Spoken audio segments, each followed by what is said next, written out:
galera, beleza? Como é que vocês estão, meus amigos? Hoje é dia de doce para falarmos sobre a volta de Jair Messias Bolsonaro ao Brasil.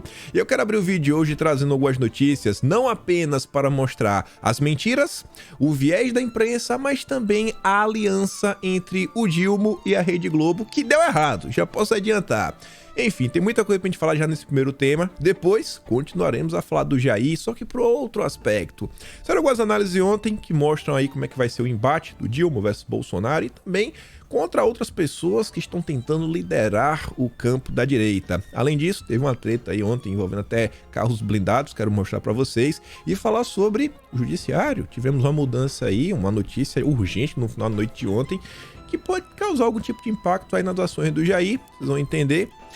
Depois eu quero falar com vocês de um evento que, segundo a imprensa, foi assim, uau, chamou a atenção de todos no Brasil. Bom, parte do mercado, acho que parou para assistir a vergonha que foi o calabouço fiscal. Eu não sei nem qual termo eu vou utilizar para descrever a maluquice que o Haddad apresentou. A coisa é tão louca que parece que quem fez o PowerPoint, sabe, foi uma criança assim de 7, 8 anos. De tão absurdo que são as coisas, mas mesmo diante disso tudo, a turma do Passapano, né? Vocês devem imaginar, Miriam Leitão, Vera Magalhães, Reinaldo Azevedo, eles não iam deixar o Dilma na mão, entraram em campo para tentar ajudar, mas não adiantou, porque até uma matéria do Globo, que tentou entrar em contato aí com alguns economistas, a galera desceu a bolacha.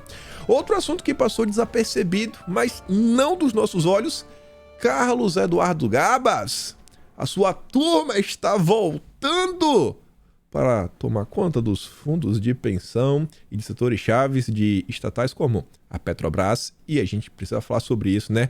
O Dilma tá demais, inclusive tem um nome aí que aparece no relatório que eu não gostaria de aparecer, mas isso é conversa para longo do vídeo. Vamos começar, né? Essa notícia, a priori, a manchete é sobre o arcabouço fiscal do Haddad, né? Ou calabouço fiscal. Mas, na verdade, a Vera Magalhães queria criticar Bolsonaro no final do dia, né? Ela fez todos, né? Ela disse que o Haddad contempla gregos e troianos, mas na verdade foi a Vera Magalhães, né? Ela elogia o Lula, fala do Haddad e bate em Bolsonaro. É o que ela tenta fazer, né, com sua matéria. Mas só a manchete é o suficiente para vocês entenderem o drama e mostrar como o jornalismo brasileiro se tornou uma vergonha, uma caricatura de uma charge. É o que está acontecendo. Haddad contempla gregos e troianos e rouba a cena de Bolsonaro. Será? Tem certeza? Com a divulgação das linhas gerais do marco fiscal, o ministro da Fazenda faz acenos à ala política e ao mercado e mostra caminho para fugir da armadilha da polarização com o ex-presidente. Será mesmo, Verinha? Será mesmo? Sabe qual a melhor forma de refutar Vera Magalhães? Escrevendo um artigo no Globo, é utilizar o próprio O Globo. Quando você abre a notícia da Vera Magalhães, na lateral direita do site, tem assim, ó, mais lidas em política. Vamos ver as notícias mais lidas. Porque a Vera Magalhães falou que o Haddad destruiu o Bolsonaro. Destruiu, é um miserável. Primeira.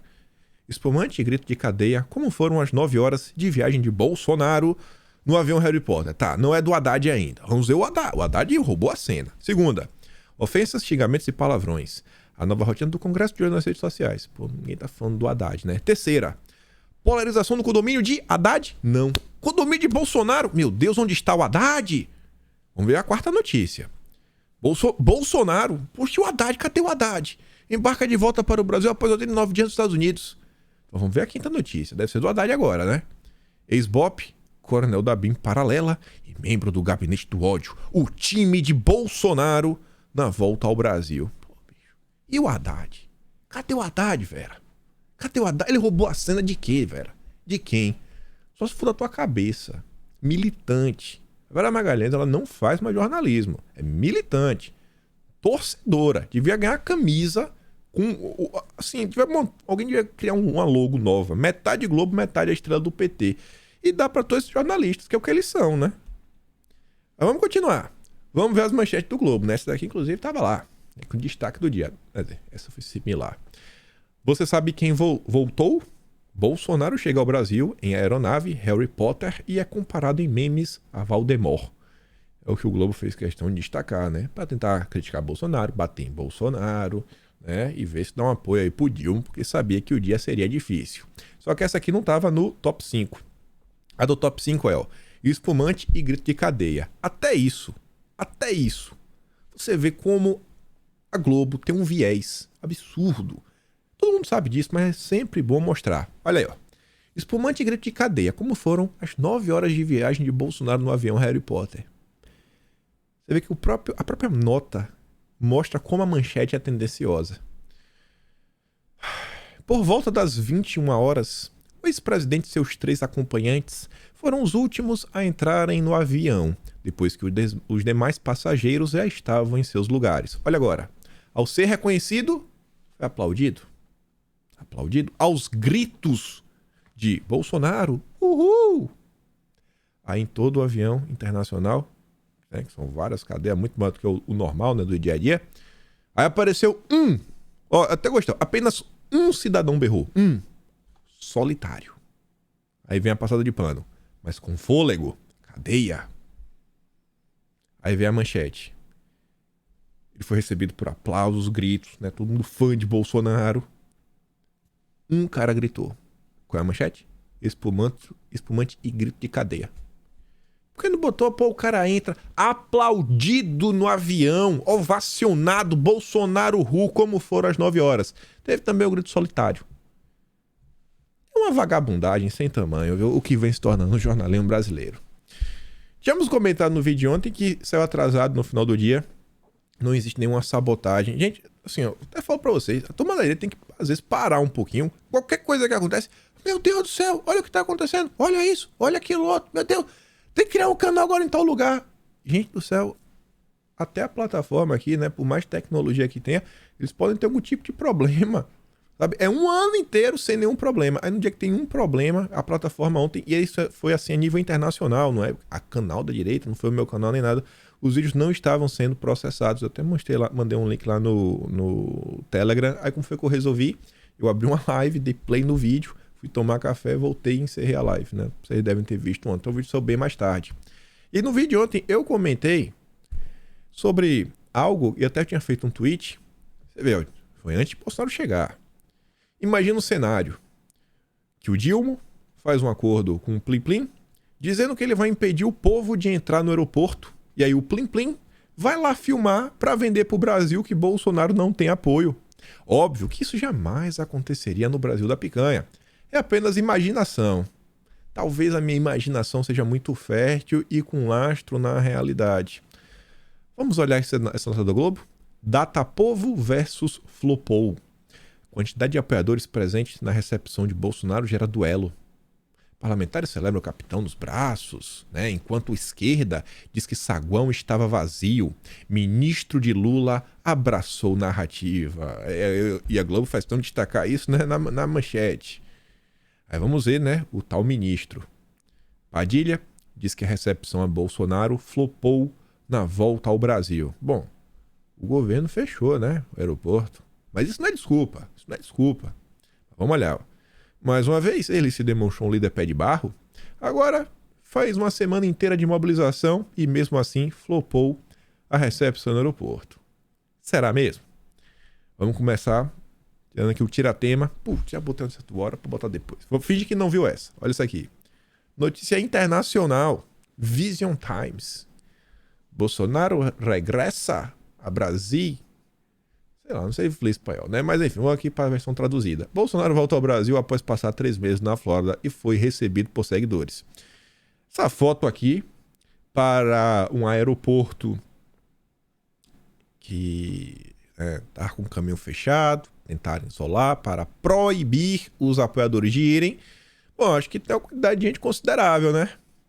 Acho que tem uma quantidade de gente considerável até para a Globo bater o martelo e não ficar apoiando o PT em uma aliança ridícula que tá todo mundo vendo. Mas você fala, eu não conheço o Vision Times, esse jornal espanhol, não acredito nele. Pô, beleza, então, vamos voltar pro Brasil. Eu acho que ninguém vai falar que a UOL é um veículo bolsonarista, né? Apesar de proibição, ou seja, o governo proibiu, mandou a Globo lá, a Globo deu né, os burros na água, bolsonaristas lotam. Gostei dessa palavra, né? Lotam saguão de aeroporto em Brasília. Ai, aquela minha ideia maluca. Se um dia o Dilma for impeachmentado, quem apoia e tem concessão pública a ser fechada. É ideia maluca, mas não é bala não, viu? Se a Globo fechasse, eu não ficava triste, não. Não é jornalismo. Virou assessoria de comunicação do PT. Aí vem o Thomas Trauma, né? Ex-porta-voz da Dilma. Ex-assessor do Palocci. O que é que você espera dele? Que passe pano pro PT e ataque Bolsonaro. Foi isso que ele fez. A melancolia da volta. Havia mais jornalistas do que eleitores. É mesmo, é? Tem certeza? Mesmo com proibição, tem mais jornalista que ele. É mesmo? Tu tem certeza, Trauma? No primeiro dia de volta de Bolsonaro ao Brasil, depois de 3 meses de autoexílio nos Estados Unidos. O fracasso foi proibido, viu? Proibido. Proibido. O fracasso da mobilização popular de retorno do ex-presidente revela as dificuldades de se trabalhar sem um aparato da máquina. Beleza. Na oposição, Bolsonaro tem o mesmo alcance limitado que Lula tinha até o ano passado. Não, Lula continua sem apoio. Lula vai pra rua, ninguém vai vê-lo. Ele só vai para ambiente controlado. Ele continua fugindo. Tá debaixo da cama, tá escondido. É até do Lira esses dias. Na ilusão bolsonarista, o ex-presidente seria capaz de reunir dezenas de milhares em atos públicos pelo país. Ilusão. Esse texto eu vou guardar, viu? Sabe como é? Vamos ver ao longo do mês de abril, maio, junho. Isso aqui deve acabar entrando no Atlas, né, do mês de março. Vamos ver como é que vai ficar aí a vida do Trauma. Se ele vai ficar com cara de palhaço ou se ele vai acertar. Eu acho que ele vai ficar com cara de palhaço. Se a eleição próxima, isso dificilmente irá ocorrer. Com a notável exceção dos governos Dilma, os eleitores têm mais que fazer do que ir para as ruas sem uma perspectiva de real de tomada de poder. Os bolsonaristas irão fazer barulho no Congresso e nas redes sociais, mas precisam contar com erros grosseiros do presidente para mobilizar as massas. Pô, isso aí tá fácil, né? Erro grotesco vindo do Lula? Mas aí tá fácil demais. E vamos falar mais sobre isso. A Turma da Veja também escreveu uma longa nota, o Rodrigo de Almeida, que eu fico de cara como o jornalismo é desconectado da realidade. Eu acho que esse cara ele escreveu assim, de forma honesta, que ele realmente acredita nisso. Não acho que foi igual ao Trauma, não. Aí ele fala assim, ó, o tamanho de Bolsonaro e de Moro depende de Lula. Bom, o do Moro até acho que sim, mas Bolsonaro, se você pega as próprias matérias da imprensa que a gente comentou recentemente, mostrando os jornalistas indignados que, teve o caso das joias, e Bolsonaro parece aí, né, o pessoal continua apoiando ele. Aí vem lá a Thaís Oyama falar, nossa, eu conversei com o Filipinho da Quest, né, o Quest lá o cara que gosta do PT, né, trabalhou na gestões petistas, etc. Não, o Filipinho da Quest falou que não é nem mais um piso, né, que não tem mais como cair, já calcificou. Calcificou ali, não tem mais o que fazer. O Bolsonaro não perde mais o apoio por nada. Mas segundo o cara, vai depender de Lula, viu? Vai depender de Lula. Nós aqui, nós todos, vamos parar de apoiar Bolsonaro se o Lula não rivalizar com ele. É a tese da imprensa. A gente vai abraçar o Moro. Aí fala que Bolsonaro chegou menor ao Brasil. Não sabia que ele encolheu, né? Mas dizem que conforme o tempo vai passando, vai ficando mais velhinho, vai encurtando. Pode ser que seja verdade, não sei, não medi Bolsonaro para saber a altura dele. Mas vai lá, né? Engolfado pela intimação da Polícia Federal para se explicar disso, aquilo, ladainha. Depois de quase 3 meses de férias em Orlando e após sair pela porta dos fundos, a 2 dias de encerrar o mandato, seu tamanho a partir daqui será definido em grande medida pela sua capacidade de liderar a extrema-direita do país. O Brasil é o país que tem uma grande massa de extrema-direita, né? Todo mundo que não é petista é extrema-direita. Essa liderança, por sua vez, dependerá de uma série de fatores. Beleza, vamos ver. Primeiro fator. Se sairá das cordas da investigação contra ele sobre presentes bilionários não declarados e mal explicados. Sério, bicho. Sério mesmo. Vocês estão apostando nessa ainda das joias. Sério mesmo. Esse foi o assunto que é tão ridículo que eu não vi nem alguém da direita se dar o trabalho de gravar um vídeo para explicar. Eu não vi. Eu vi assim outro comentando, um programa, que provavelmente tem, né, comentários, tem muita gente falando. Alguém fala, não, vou abrir um vídeo aqui para comentar sobre isso. Acho que ninguém deu assunto. Segundo, como a mídia brasileira lhe preservará o espaço na ribalta, tratando como figura secundária que passa a ser ou se vai cobrir-lhe a cada passo. O que é que vocês acham? O governo Dilma comete erros todos os dias, não tem cortina de fumaça. Vocês acham que a imprensa vai para cima de Bolsonaro, cobrir cada passo e tentar falar que ele é o grande problema? O país está quebrado. Mas Bolsonaro ainda tá livre, viu? Quem sabe ele pode ser candidato à presidência. Mesmo que torne Bolsonaro nele de falar, o Brasil tá quebrando, mas o Bolsonaro vai apoiar alguém, viu? Melhor deixar o país quebrado que o candidato de Bolsonaro vencer. E vão ficar nessa narrativa enquanto durar. Então acho que esse segundo ponto já está garantido.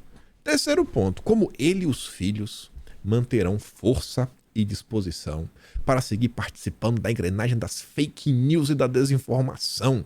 E se essa indústria do submundo da internet será neutralizada ou não pelas instituições no futuro próximo. Será que essa galera realmente acha, gente, que vocês são robôs, que a internet, sabe, não existe? Não existe. Você vê, o pessoal posta vídeos esses rápidos, rios TikTok, esses vídeos curtos, tem que pegar 1, 2, 3, 10 milhões de views. Não, isso é robô, tudo fake news. Quarto ponto. A despeito de sua popularidade no núcleo duro do bolsonarismo, hoje na casa dos 21%, sei não, viu? Acho que é mais. Em que, medida as acusações e os 3 meses semi-escondido, isso daí vai abrir espaço a outras alternativas para a extrema-direita, como a Michele Bolsonaro, Sérgio Moro e até o Tarcísio e Zema. Bom, a Michele acho que dificilmente vai dar um golpe, né, e falar assim, eu vou tomar a liderança para mim. Acho que se a Michele for candidata a alguma coisa algum dia, acho que, né, terá nada do aval de Bolsonaro, então acho que não muda muita coisa. Sérgio Moro tá aí, tá viajando, foi lá pra gente, não sei se foi na Argentina, mas se encontrou com o Macri, com a galera, vai montar aí o grupo da Democracia Liberal, ou seja, né, esquerda, democracia liberal, é como o Partido Democrata se define, é como o Petro, como o Boric, todos eles se definem, democratas, né, liberais. É isso daí. Aí tá lá agora, para os Estados Unidos. Tava lá batendo, dando soquinho junto com o Zema. E o Moro tá tentando ser o candidato, isso é óbvio. O Moro tá com um mandato de 8 anos. Ele pode ir até o fim, sem medo de nada. Sem medo de nada em 2026. Eu quero ver se a direita vai abraçar o Moro, porque ele também está contra o PT. Gente, se vocês fizerem isso, vocês não têm amor próprio. Sabe? Vocês não têm amor próprio. E vocês estão validando que é justo toda a perseguição jurídica que a direita sofreu. Se vocês abraçarem o Moro, se vocês virem com aquele papinho que o Moro mudou, que ele é uma nova pessoa, sério mesmo, vocês são dignos de vergonha. De vergonha. Esses fatores são os mais evidentes e conhecidos. Só que tem um quinto, que é o tamanho que depende do Lula. Se o Lula vai ficar rivalizando ou não com o Bolsonaro. Esse risco merece uma atenção especial. A essa altura, Bolsonaro deve estar reabrindo a caixa do seu moedor de carnes e reputações. É Bolsonaro que faz isso, né? Não é a Globo. Não será improvável tentar recomeçar campanhas de motociatas. Qual o problema? Certamente vai construir a personagem de vítima diante de um complô contra si. Não, ele não é vítima mesmo, ele é o grande criminoso. Aí diz, né, que o Lula vai fazer isso, aquilo, outro, etc, tudo mais. Aí lá pra frente diz, ó. Como se viu nos últimos tempos, Moro, ao repetir mentiras de Bolsonaro, etc, tudo mais, vem tentando tomar o lugar do ex-presidente. E como se viu nos últimos dias, Moro não sai da cabeça do Dilma. Lula não teve adversários tão ferozes em seus 2 primeiros mandatos. E esse é um ponto interessante. Olha o caos que o governo está vivendo nesse momento. O Lula, ele é um cara que ainda é analógico, ele não tem celular, ele não acessa redes sociais, ele não sabe o que está acontecendo, vem cometendo uma série de erros, ele não tem um Congresso fraco, como ele tinha em seus 2 mandatos. O Congresso ganhou muita força, né? Ganhou uma certa independência nos últimos anos. Não vai ter o boom das commodities, não vai ter um mundo, né, crescendo. O mundo hoje, basicamente de forma generalizada, enfrenta crises econômicas, né, de forma assim, generalizada. Tem conflitos também geopolíticos graves acontecendo. Então é um cenário totalmente desfavorável, que ele não tem, né, traquejo, está ressentido, está com raiva, está com sentimento de vingança. E some a isso uma oposição que ele nunca teve. Fernando Henrique nunca foi oposição. Serra, Alckmin. Alckmin era oposição. O vice do Lula atualmente, ele era oposição. É de brincadeira comigo, né? Só pode. Então esse é um ponto. Eu acho que esse governo vai dar muito ruim. A dúvida é, e aí, vai torcer pelo impeachment para vir um Alckmin? Ou deixa o brasileiro sofrer 4 anos para prender? Nunca mais voltar na esquerda. Pergunta difícil.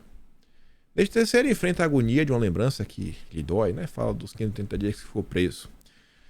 Aí fala que o bolsonarismo persistirá por algum tempo, sob liderança ou não de Bolsonaro. As pessoas, né, por um tempo, elas vão deixar de ser de direita. Elas vão abraçar a agenda progressista, a agenda woke, a SG, porque o tempo passou. O radicalismo como prática política e o extremismo como expressão de ódio da divisão no exercício da política estão decididamente instalados no país e exigirão um grande esforço de forças democráticas da centro-esquerda à centro-direita para reduzir seu impacto.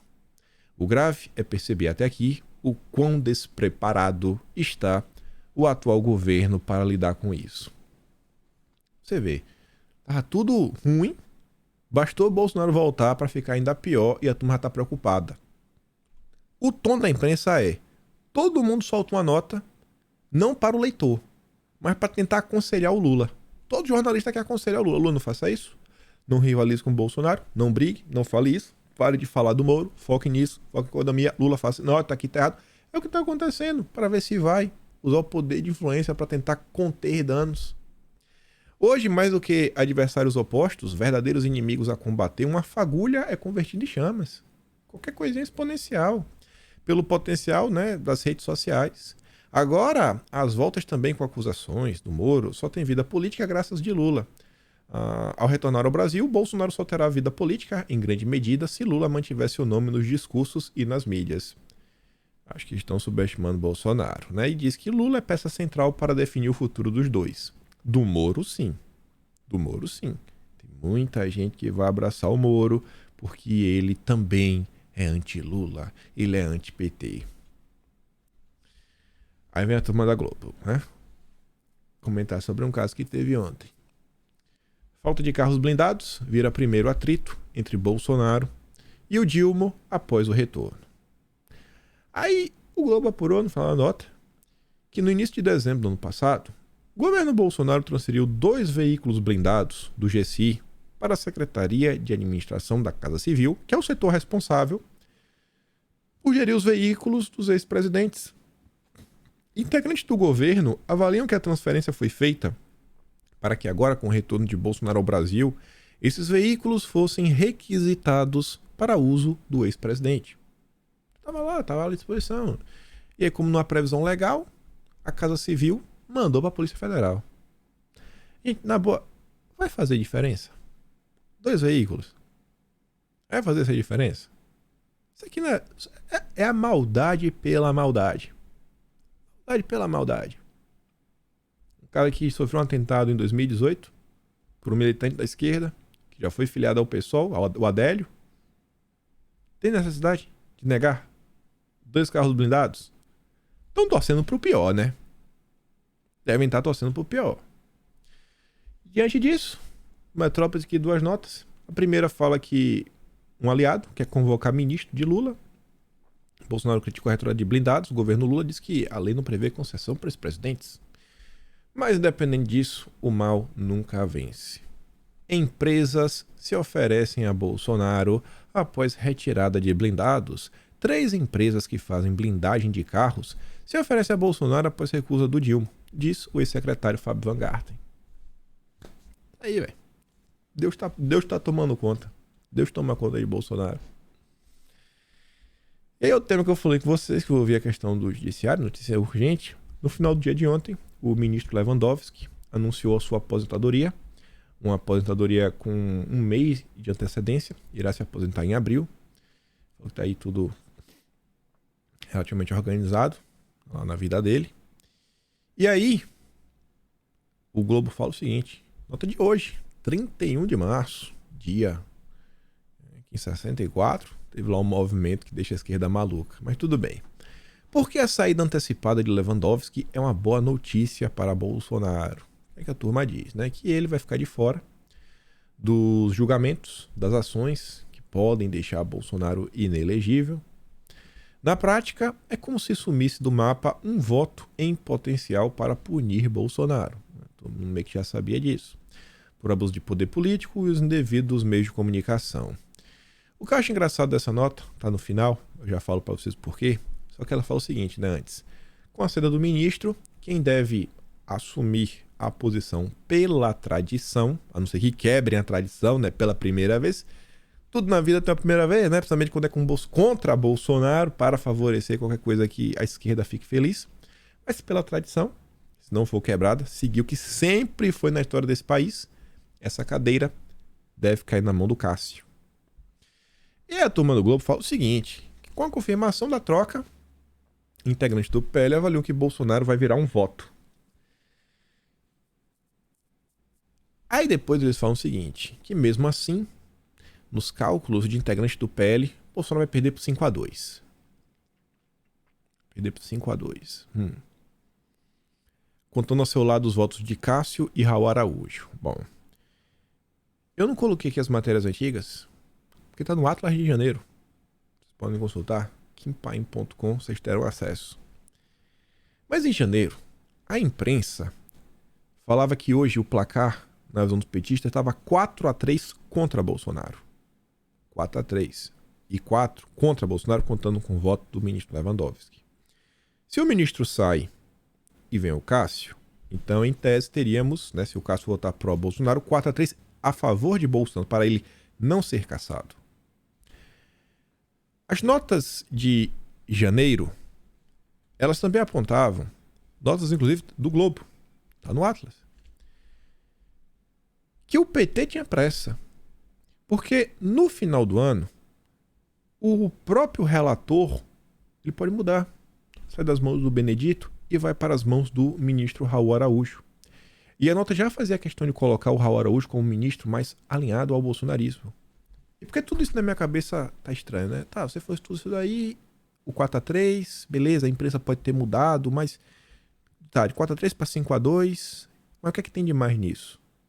O que tem de mais é o seguinte, a imprensa já tá batendo no ministro Raul Araújo desde janeiro. Desde janeiro a imprensa está batendo no Raul Araújo. A priori, teríamos mais 2 votos que votariam também Bolsonaro. Só que talvez sejam assim nomes mais difíceis de você pensar alguma coisa para utilizar contra eles, porque sei lá, às vezes nunca julgou nenhuma ação contra Bolsonaro, nunca julgou nenhuma ação contra a direita, ou nunca deu nenhuma decisão favorável, né, mais a turma da direita. E o Raul, ele já considerou alguma decisão no passado, então você tem algum tipo de motivação. Então você vê o que fica aparecendo com esse 5-2 é que estão pegando uma lupa em um holofote e colocando, Raul Araújo, pra tentar ver se constrange o cara. Deixa ele meio constrangido. Lá na frente, quando chegar na votação, pra não dizer que ele é bolsonarista, ele vai e vota contra Bolsonaro. Uma possibilidade. Posso estar errado? Mas conhecendo o Plim Plim, como o Plim Plim adora mudar suas narrativas e adora ser um braço de comunicação da esquerda, eu acho estranho esse 5-2. Vai de encontro, inclusive, com notas passadas e de outros veículos de comunicação. Mas posso estar errado, né, gente? Ainda sobre questões legislativas, só para dar um break aqui no Brasil, a gente já volta no slide seguinte. No dia de ontem, o Trump foi considerado também culpado aí, né? E pode ser preso. Só que ele foi meio que condenado, né? Mais ou menos assim, em Nova York. Ele tá na Flórida. Governadores diferentes. A Flórida é de direita mesmo. Tanto que o Ron DeSantis, né? É até candidato nas prévias, nas primárias, para ver se vai ser o candidato do Partido Republicano. Já Nova York é como nada do PSOL. Só que tem uma informação bem interessante. Você vê que o que acontece no Brasil, acontece nos Estados Unidos, vai acontecer em qualquer país do mundo. Porque são forças internacionais. A armação do sistema jurídico para promover uma agenda política vira o Estado de Direito de cabeça para baixo. É anti-americano. O procurador distrital de Manhattan, apoiado por Soros. Olha só, quem poderia imaginar que George Soros estaria envolvido numa trama dessa. Tem consistentemente dobrado a lei para rebaixar os crimes e justificar a má conduta criminal. No entanto, agora ele está forçando a lei para atingir um oponente político. E o Ron DeSantis diz aqui, na Flórida, basicamente ele diz, ninguém vai extraditar o Trump. Quando ele estiver aqui, vem aí, daqui ele não sai. A Flórida não ajudará em um pedido de extradição, dadas as circunstâncias questionáveis em questão com este promotor de Manhattan apoiado por Soros e sua agenda política. Similar, né, ao que acontece com o Brasil às vezes, não sempre. Vamos falar mais coisas. Que ontem tivemos também o calabouço fiscal. Ninguém quer ficar no calabouço, né? É complicado. Mas antes de falar dele, olha que notícia sensacional. Eu vou manter aqui o Faz o L. Faz o L. Contas do governo têm rombo de 41 bilhões em fevereiro. Pior resultado da série histórica. É o pior de toda a história. Número é pior que as expectativas do mercado. Rapaz, o Lula, em um único movimento, quebrou um recorde e superou as expectativas do mercado. Superou negativamente falando. Eu fiz questão de trazer a nota do Estadão.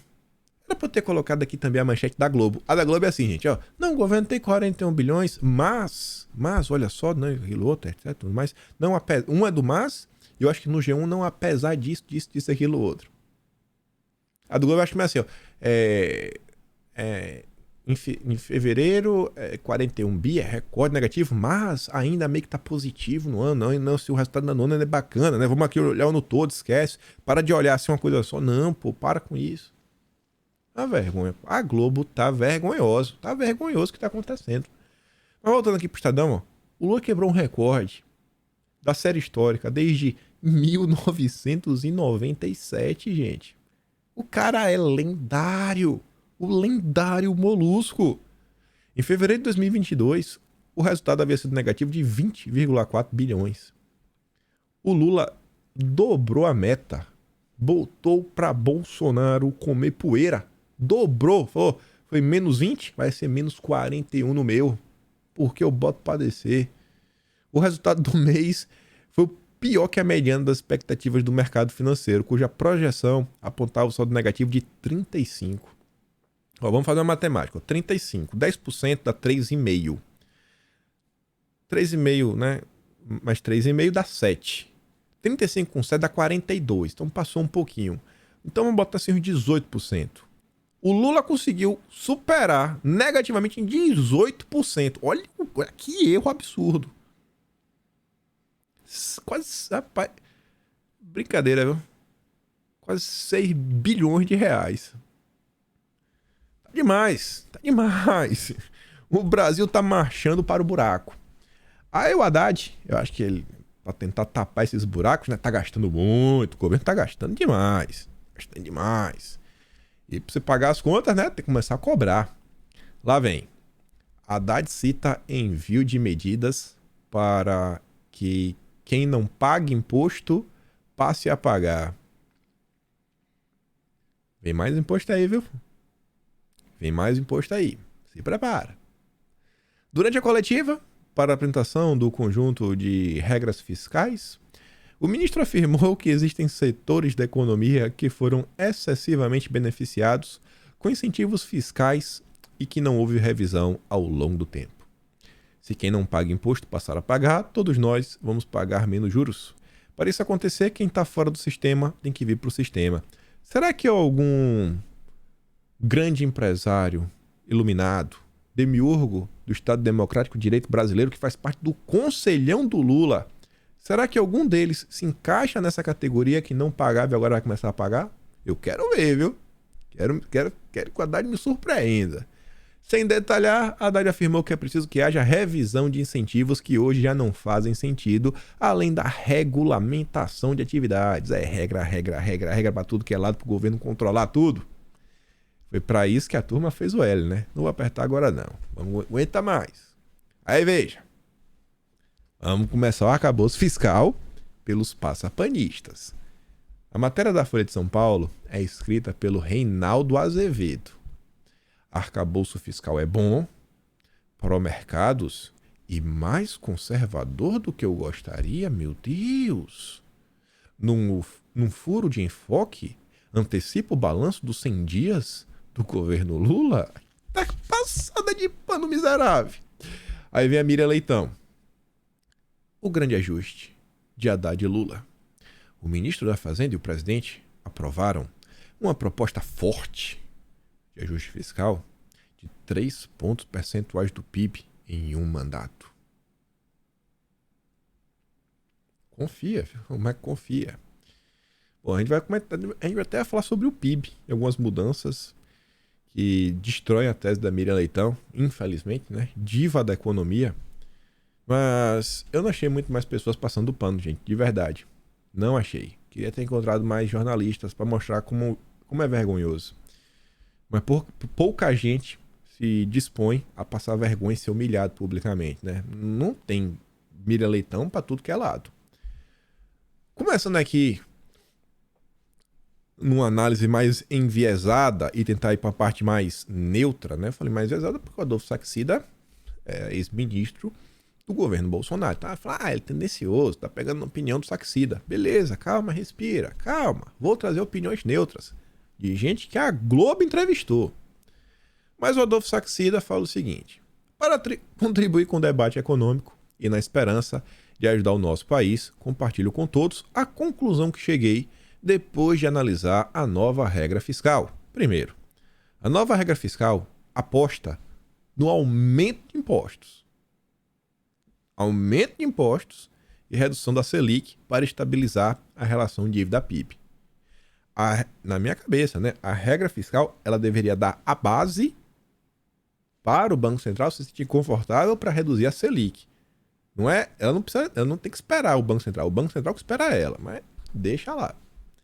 Mas é a regra fiscal quem deveria gerar a credibilidade necessária para a queda dos juros. É exatamente o que eu acabei de falar. Tô sabendo igual o ministro. Não dá para contar com a redução da taxa de juros para dar credibilidade à regra fiscal. A função do Bacen é estabilizar a inflação. Não é possível utilizar um instrumento, né, que é a taxa de juros, para obter dois objetivos: reduzir a inflação e dar credibilidade à regra fiscal. Existem dúvidas razoáveis se a regra sugerida implica realmente na trajetória descrita de resultado primário, que é sobrar dinheiro no final das contas. Vamos lá. Vamos para a Globo. Entrevistou uma galera. Eu cortei alguns, porque aí é tipo a Miriam Leitão, né? Como o primeiro que eles colocam, o Felipe Salto. O Felipe Salto estava cotado para trabalhar no desgoverno. Era ex-secretário de economia lá do Dória. O Felipe Salto virou notícia e foi humilhado, né? Passando vergonha, porque ele falou que a dívida do Brasil ia bater 100%. A dívida PIB. E o que foi que aconteceu?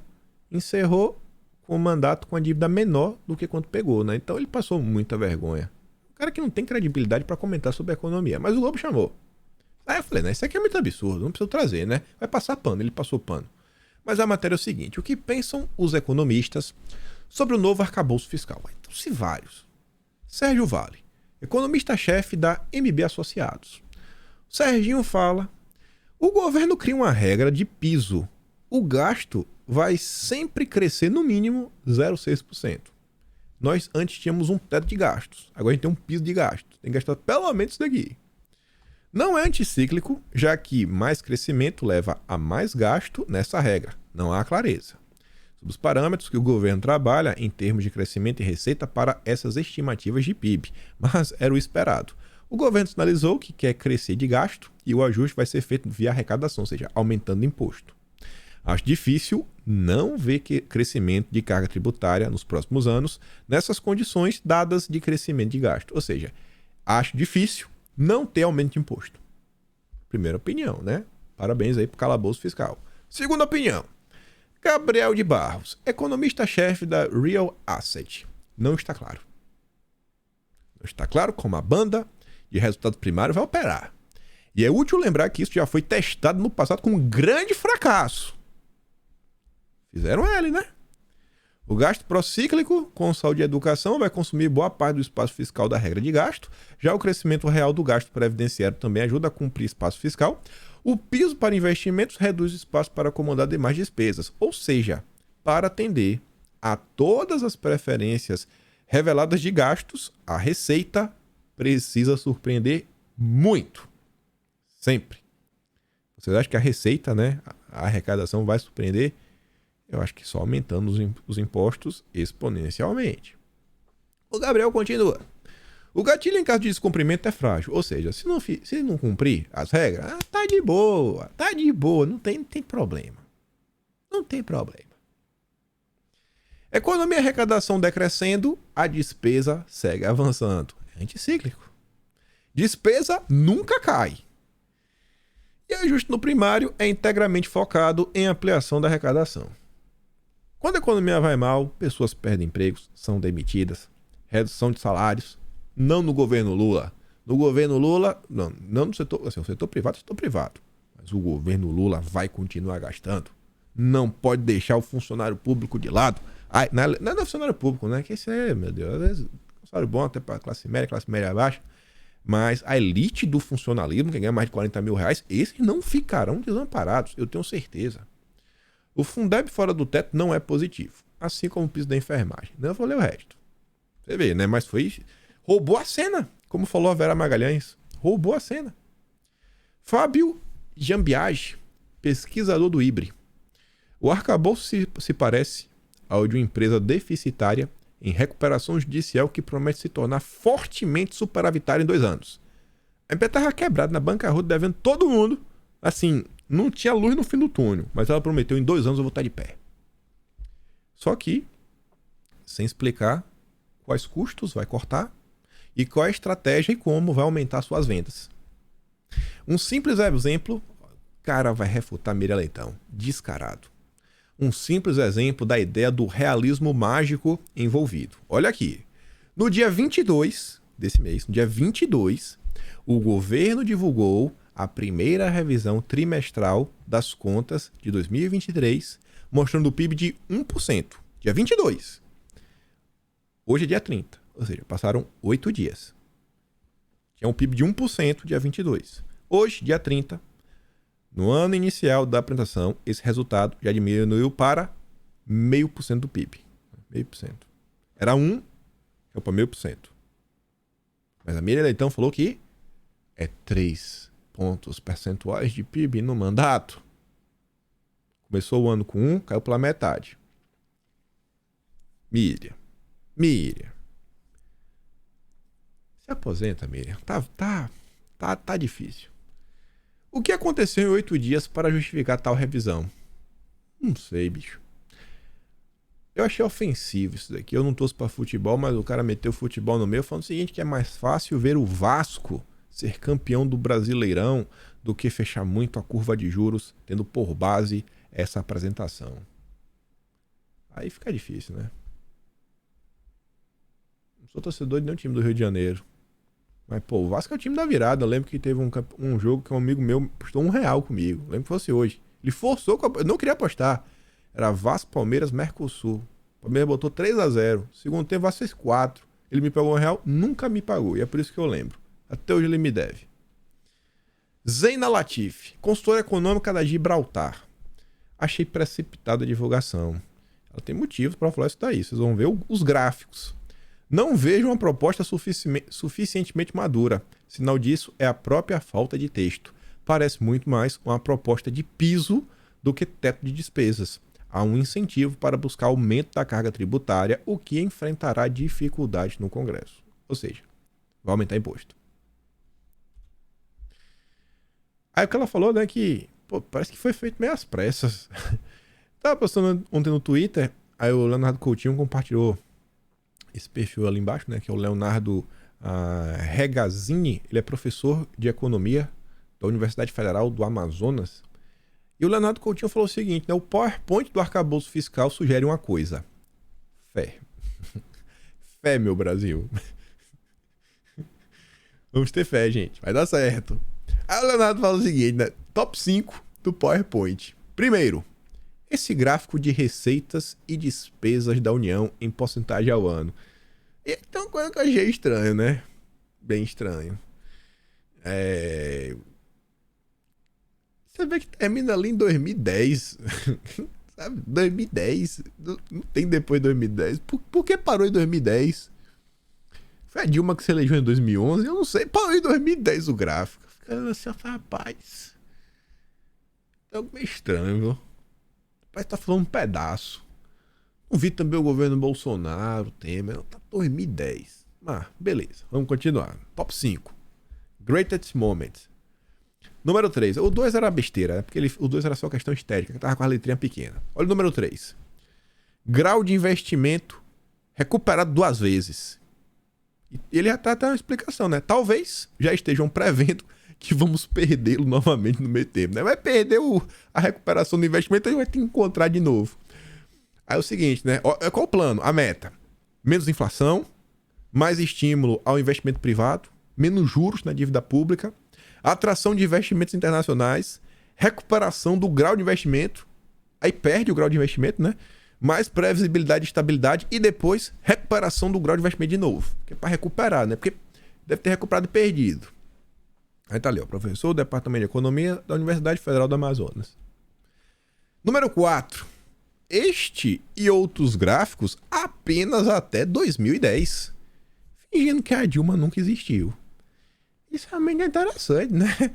Rapaz, fizeram uma matemática aí apagando a Dilma da história, o governo Bolsonaro. Isso pra falar que o arcabouço é bom, que vai dar certo. Ah, meu Deus. Aí tá aqui, ó, número 5. Talvez um dos melhores gráficos de todos os tempos. O gráfico vai até 2010 e depois pula pra 2022 pra fazer uma comparação.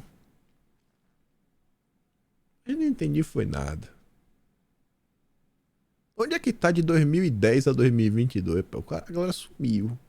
E ali é a projeção. Eles querem investir 4,2% do PIB. Quer aumentar investimento, tem dinheiro aí pra aplicar.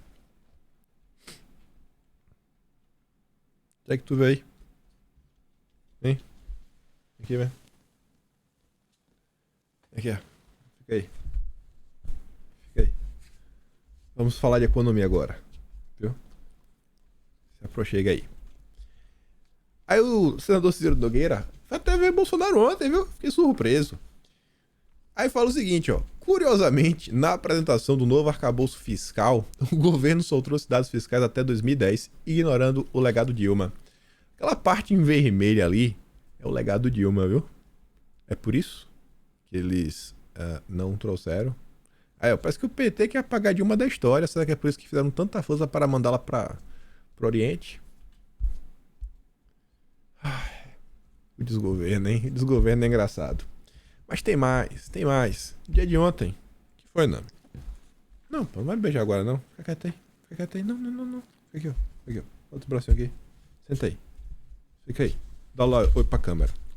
Fica quieto aí. Aí no dia de ontem saiu uma notícia engraçada. Tô lá passando na Veja. Eu vi essa postagem aqui. Eu falei, não é possível. Carlos Gabas e Petrobras. Eu acho que eu já vi uma notícia dessa em algum lugar. Eu vi, né?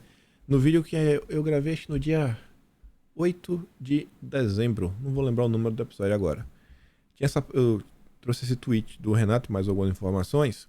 Mas a nota que saiu ontem na Veja era o seguinte. Um velho conhecido do petismo reassumirá o fundo de pensão da Petrobras. Você deve lembrar um pouquinho das histórias, né, que envolvem fundo de pensão, o PT, principalmente aí a Postales, né, os Correios. Aí fala o seguinte, que em 2015, Jagger, acho que é assim que se pronuncia, né, quando tem uma trema no ar, assumiu a Petro, por indicação do então ministro da Previc, o senhor Carlos Gabas. Segundo uma fonte contou ao Radar, sua volta ocorre agora por indicação da nova gestão da Petrobras. Será que essa nova gestão da Petrobras tem alguma diferença para o Carlos Gabas? Bom, Renato falava assim, que Sérgio Caetano Leite, funcionário e amigo do Gabas, do consórcio do Nordeste, está se preparando para assumir o posto de braço direito do próximo indicado à presidência da Petrobras. Teremos um drone do Gabas na cúpula do controle da empresa? Aí diz, ó, volta, indicação da nova gestão. Aí tá aí, ó, Sérgio Caetano Leite, nome, pera aí, pô, não beijo agora não. Sérgio Caetano Leite como novo diretor financeiro e de relações institucionais da Petrobras. Prade também indicou Clarice Coppetti como nova diretora executiva de relacionamento institucional e sustentabilidade. E aí que falávamos, né? Homem forte e Jean Paul Prats. Quem é? Sérgio Caetano Leite. Ele mesmo.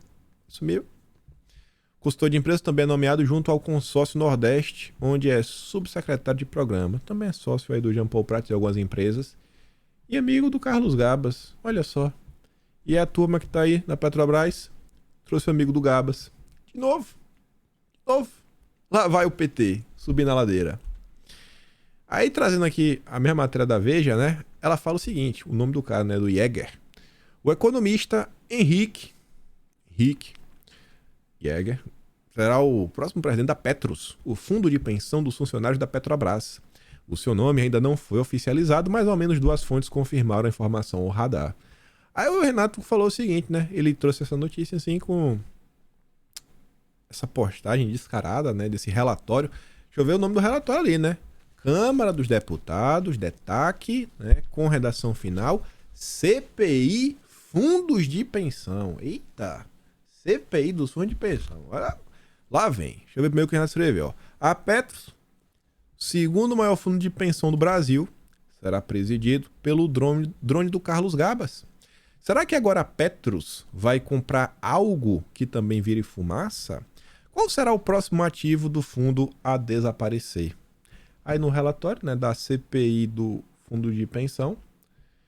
E se nós formos lembrar aqui, coincidência ou não, doutor Henrique, né, o economista Henrique?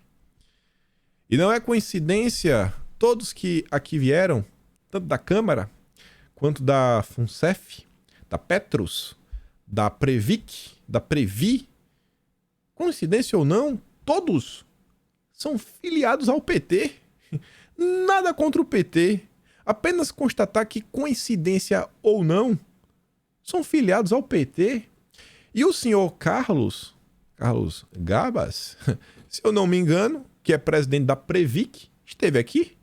E além de dizer que é filiado ao PT, ele também diz que é amigo pessoal do... Não, Carlos é outro, né? Que é amigo pessoal do ex-ministro Carlos Eduardo Gabas. São coincidências muito coincidentes?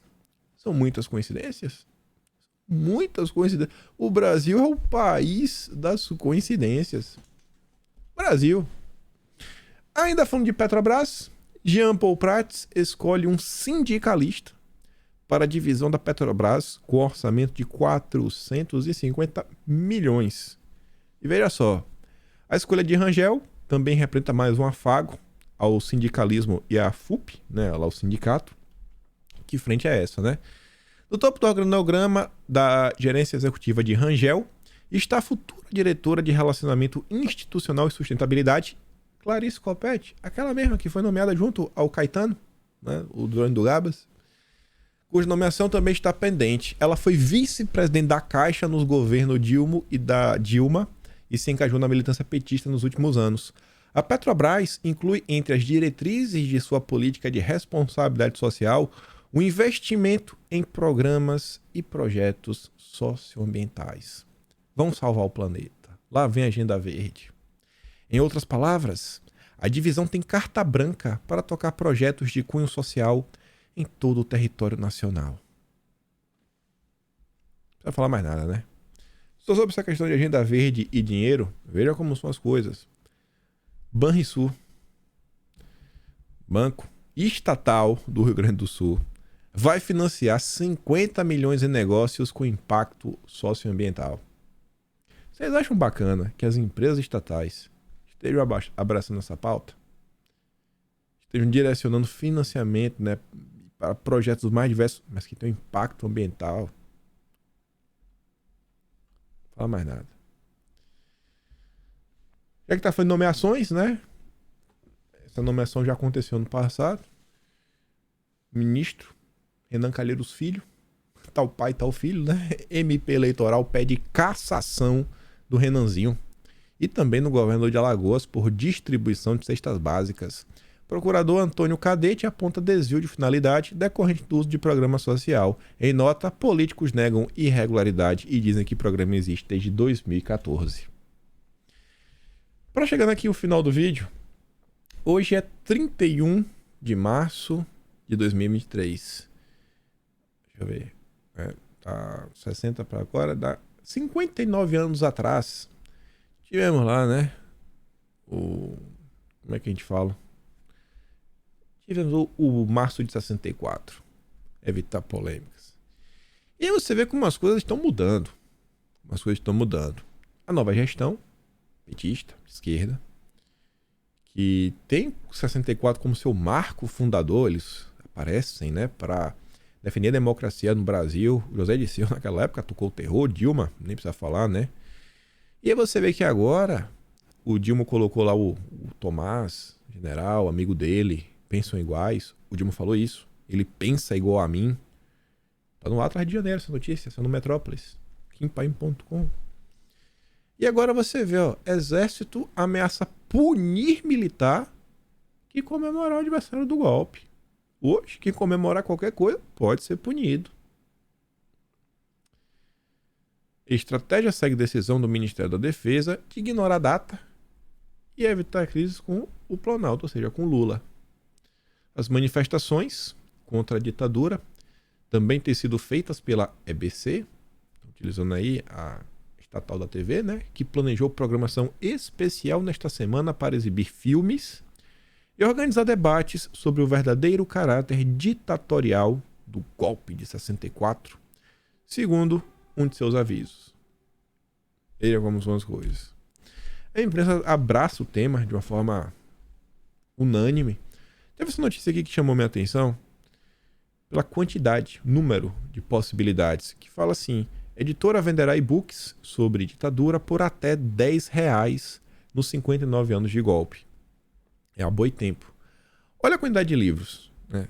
Os ensaios de 64, de Paulo Arantes, Torturas e Sintoma Social, de Maria Kell, Dos da Violência contra o Estado Legal, Vladimir alguma coisa. Obras que entram em promoção como O que Resta da Ditadura, a Exceção Brasileira, Edson Telles. Ditadura, o que Resta da Transição, Milton Pinheiro. Memórias, de Gregório Bezerra.